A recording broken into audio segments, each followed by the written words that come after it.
London is one of the most visited cities on Earth, and one of the most rewarding to get right. A sprawling capital where 2,000 years of history sit beside a fast, modern, endlessly diverse city. Before you book anything, here is everything you actually need to know, covering getting around, the best areas to stay, safety, real costs, the best time to visit, and the mistakes first-timers keep making. From the Tower of London and Buckingham Palace to world-class museums, historic pubs, and the buzz of the West End, London packs far more into a trip than most people expect. Save this video before you start booking flights because we are answering the questions people actually search before landing in London. Let us start with getting around, because London has one of the best public transport systems in the world, and using it well is the single biggest key to a smooth trip. Most visitors arrive at Heathrow, the busiest of London's airports, though you may also land at Gatwick, Stansted, Luton, or London City depending on your route. From Heathrow, the Elizabeth line is the sweet spot, whisking you into central London in about 30 to 40 minutes for roughly 12 to 15 pounds, far cheaper than the express train. The star of getting around is the Underground, known as the Tube, a fast, frequent network of color-coded lines that reaches nearly every corner of the city you will want to see. Here is the crucial tip. You do not need to buy tickets. Just tap a contactless credit card or phone at the gates, and the system automatically charges the cheapest fare and caps your daily spend. A single tube journey in Central Zone 1 is under £3 off peak. And the daily cap means you never pay more than about £9 no matter how many times you ride. The iconic red double-decker buses are even cheaper at £1.75 per journey, with a 1-hour hopper fare letting you change buses for free, and the top deck offers a free city tour. Black cabs are famous and reliable but pricey, while ride-share apps operate widely and often cost less. Both are handy late at night when the tube has stopped running. Most of central London is surprisingly walkable, and strolling between neighborhoods along the Thames often beats the tube for short hops and lets you actually see the city. One firm piece of advice: do not rent a car in London. Traffic, scarce parking, the congestion charge, and the UL Easy emissions fee make driving a costly headache best avoided entirely. Download a transport app before you arrive. City Mapper and the official TfL app both give live routes, delays, and the fastest way between any 2 points across the network. The tube does not run all night on most lines, but several key routes offer a night tube on Fridays and Saturdays, and night buses fill the gaps every other night of the week. If you are traveling as a group or family, remember children under 11 ride free on the tube and buses when accompanied by an adult, a genuine saving over a few days. Stansted and Luton sit farther out and mainly serve budget airlines. Factor in a longer coach or train transfer of an hour or more if your flight lands at one of them. Now the most important decision of your trip: where to stay. Because with such good transport, your neighborhood is more about vibe and value than being close to any one site. Westminster and the South Bank put you within walking distance of Big Ben, the London Eye, and the Houses of Parliament, ideal for first-timers who want the icons on their doorstep. Covent Garden and Soho sit right in the West End, buzzing with theaters, restaurants, and nightlife. Perfect if you want to be in the middle of the action, though prices run high. South Kensington is elegant and central, home to the great free museums and easy tube links, a calmer, upscale base that suits families and culture lovers alike. Shoreditch and the East End offer a trendier, edgier scene of street art, markets, and independent bars, popular with a younger crowd wanting London's creative side. Camden brings an alternative, music-driven energy with its famous market and canal, a fun and slightly cheaper base a short tube ride north of the center. For better value, areas like Paddington, Bloomsbury, and King's Cross give you excellent transport links and solid hotels without the premium of the most central postcodes. Notting Hill and Kensington deliver those postcard pastel townhouses and a relaxed, villagey feel, a lovely area to stay if you prefer charm over being in the thick of it. Because the tube is so efficient, staying a zone or two out can save real money while still putting you 15 minutes from the center. a smart trade for budget-conscious travelers. The key takeaway is to pick an area near a good tube station that matches your style and let the network handle the rest. London rewards staying somewhere you actually enjoy.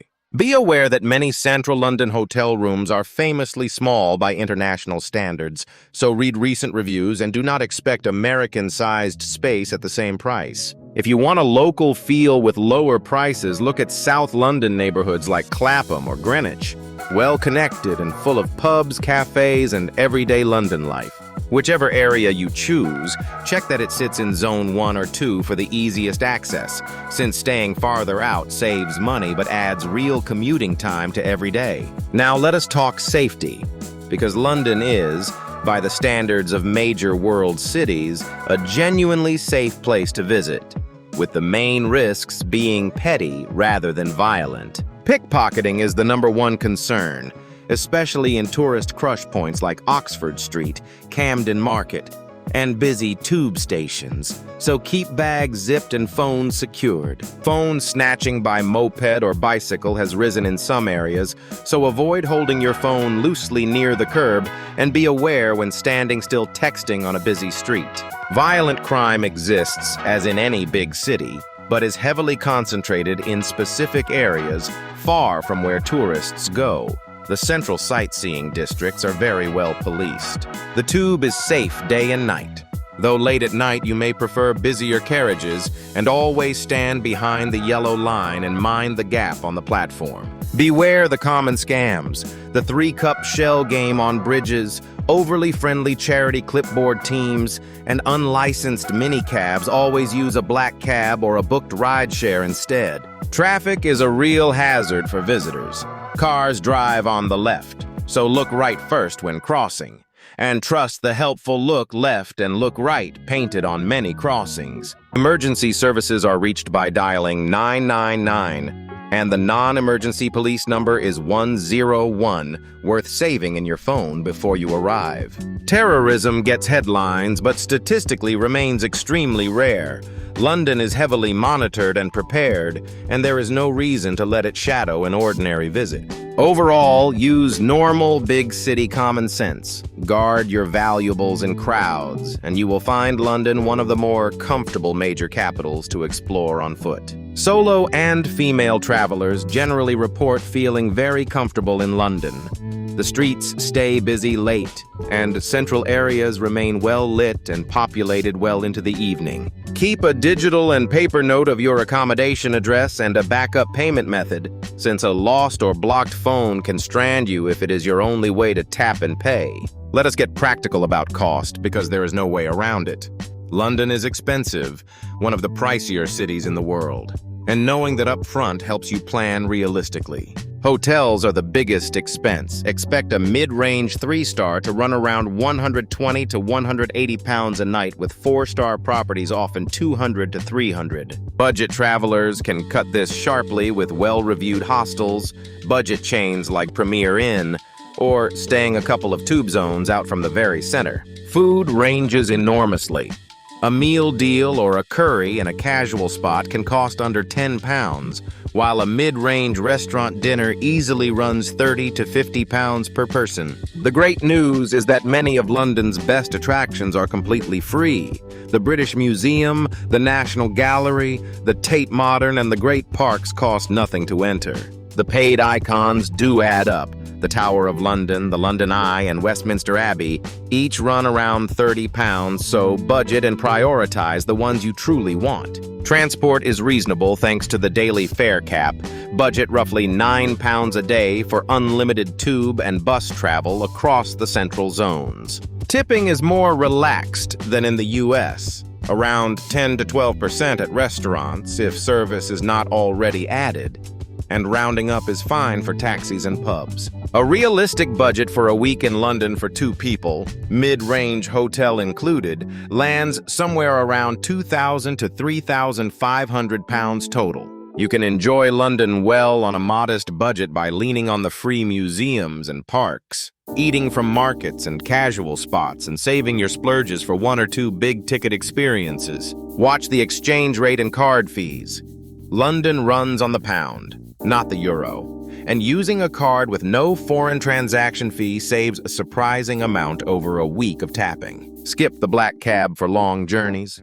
Fares climb fast in traffic, and the tube or a booked ride share will almost always get you there faster and far cheaper. Look into a sightseeing pass only if you plan to hit many paid attractions. Do the math first, since the free museums may already cover much of what you want to see. Theater can be far cheaper than you think. Day seat and lottery tickets, plus the discount booth in Leicester Square, put West End shows within reach of a modest budget. So when is the best time to go? London is a year-round city, but the shoulder seasons of late spring and early autumn offer the best balance of decent weather and manageable crowds. May and June bring long daylight hours, blooming parks, and generally pleasant temperatures, one of the loveliest windows to experience the city outdoors. Summer, July, and August is peak season with the warmest weather, the biggest crowds, and the highest hotel prices, though the long evenings and festival calendar are a real draw.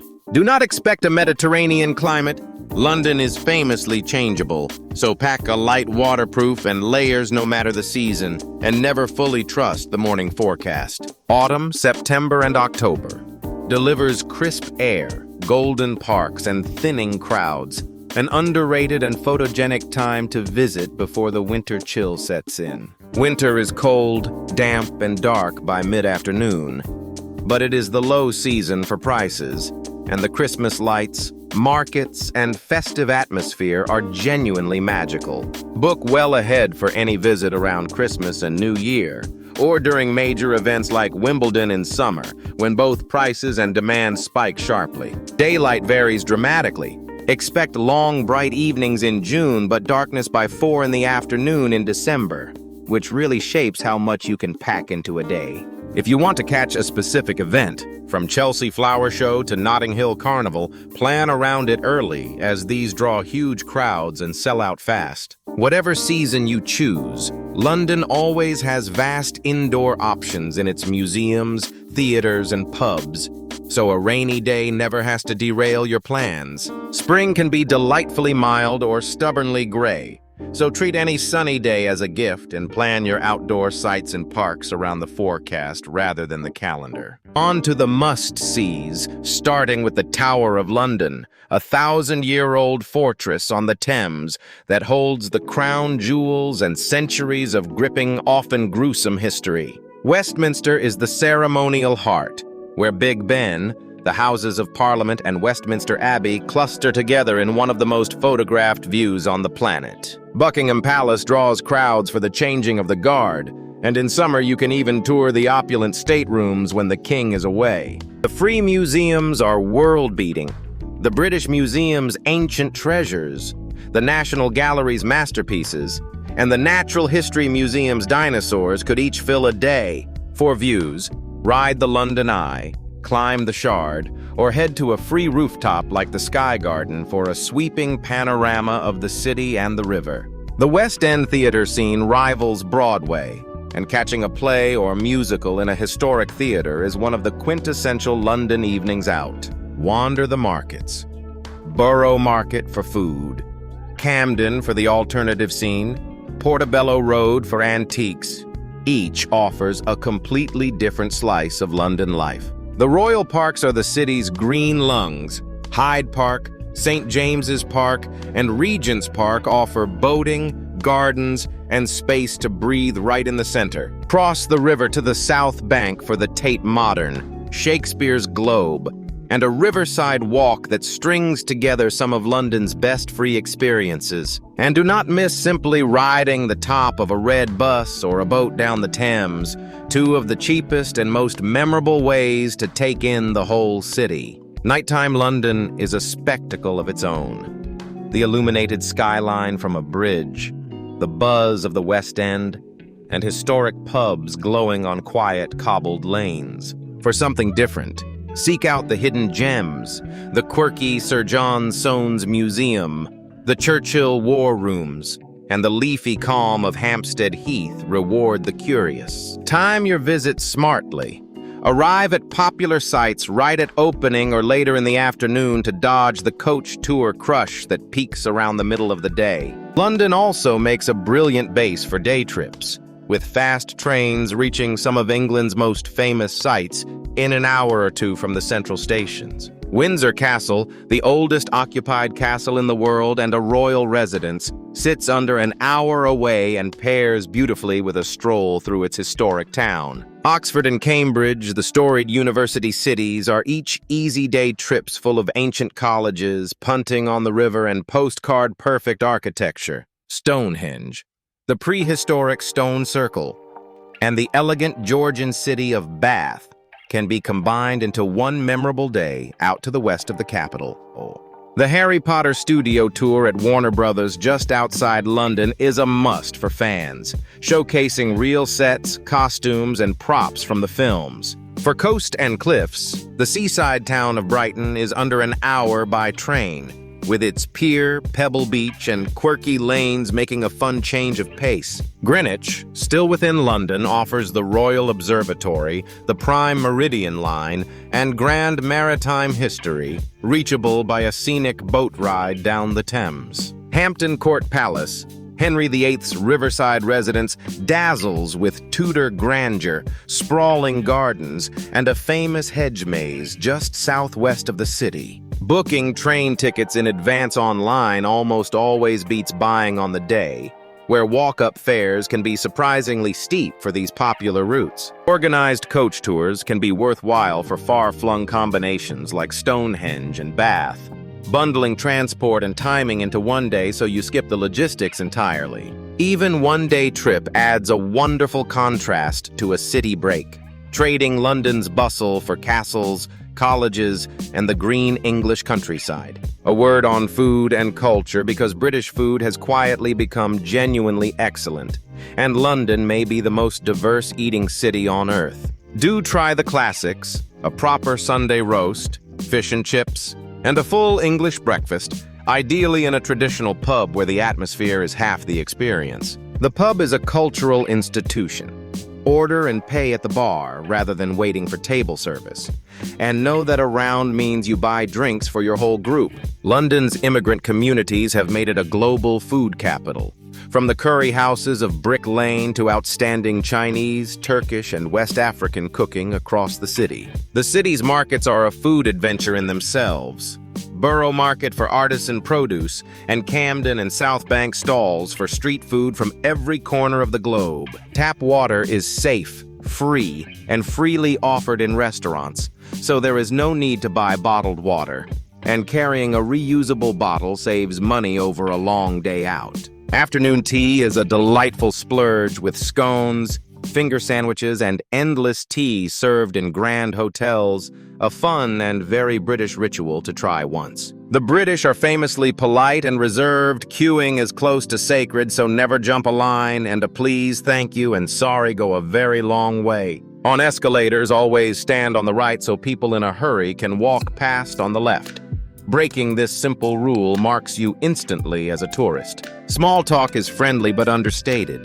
The British lean toward dry humor and modesty, and loud or overly effusive behavior can feel out of place in public. Tipping is modest. Service is often included, and there is no pressure to tip in pubs or for counter service. A welcome relief for visitors from tip-heavy cultures. And embrace the weather chat. Complaining cheerfully about the rain is practically a national sport and an easy, endearing way to connect with locals. Sunday still runs a little slower here. Some shops keep shorter hours and roasts sell out. So plan a relaxed, traditional Sunday rather than a jam-packed sightseeing sprint. Finally, the mistakes first-timers keep making. Number 1 is trying to see everything in a few days. London is vast, so choose a few areas and enjoy them rather than exhausting yourself. Number 2 is renting a car. Between traffic, parking, the congestion charge, and the ULEZ fee, driving in London is a costly mistake when the tube does it all better. Number 3 is buying paper tube tickets. Just tap a contactless card or phone, which is cheaper thanks to automatic fare capping and skips the ticket machine queues entirely. Number 4 is standing on the left of the escalator, Always keep right so commuters can stride past. This is the fastest way to annoy every Londoner behind you. Number 5 is underestimating the distances. The tube map is not to scale, and some stations are a short walk apart. So check before riding one stop unnecessarily. Number 6 is not booking major attractions online in advance. The Tower, the Eye, and popular shows are cheaper and skip the queue when booked ahead. Number 7 is ignoring the free museums in favor of only paid attractions. Some of the world's greatest collections cost nothing and are a highlight of any trip. Number 8 is packing for the wrong weather. Always bring layers and a light waterproof, since London can deliver sun, cloud, and rain all in a single afternoon. Number 9 is staying only in the tourist core. Venturing to Shoreditch, Greenwich, or a local high street shows you the real lived-in city beyond the postcards. And number 10 is not looking the right way when crossing. Traffic comes from the opposite direction here, a genuine hazard that catches visitors off guard every day. A bonus mistake is eating only in Leicester Square and the obvious tourist traps. Walk a few streets in any direction, and you will find better food at half the price. Another is forgetting comfortable shoes. London is a walking city of cobbles and long museum halls, and the right footwear makes the difference between a great day and sore feet. So who is London actually best for? If you love history, culture, and world-class museums, few cities on Earth pack this much into one walkable, well-connected capital. First-time international visitors do especially well here. English-speaking, superbly connected, and endlessly signposted, London removes much of the friction of a big overseas trip. Families find enormous value in the free museums, the parks, and attractions from the Tower to the Harry Potter studios that genuinely delight all ages. Theater, music, and art lovers are spoiled, with the West End, legendary music venues, and galleries offering something world-class every single night of the week. Anglophiles and royal history buffs are in heaven, from the palaces and the changing of the guard to the pubs, markets, and centuries of stories layered into every street. Food lovers get one of the most diverse dining scenes anywhere, from historic pubs to global street food, rewarding curiosity in every neighborhood. Budget-conscious travelers can genuinely thrive here, too, thanks to the wealth of free museums, parks, and markets that let you fill days without spending a fortune. And if you want a trip that blends deep history with a modern cosmopolitan buzz and a launch pad for exploring the rest of England, London delivers one of the great city breaks in the world. That is everything you need to know before visiting London in 2026, from mastering the tube to knowing which neighborhoods to base yourself in. Which part of the trip are you most excited for, the history, the museums, or the food and pub scene? Tell us in the comments below. If this guide helped you plan your trip, please like and subscribe for more honest, in-depth travel guides from our small channel. Thank you for watching, and aloha from Kahana Designs. Until next time, safe travels and sweet dreams.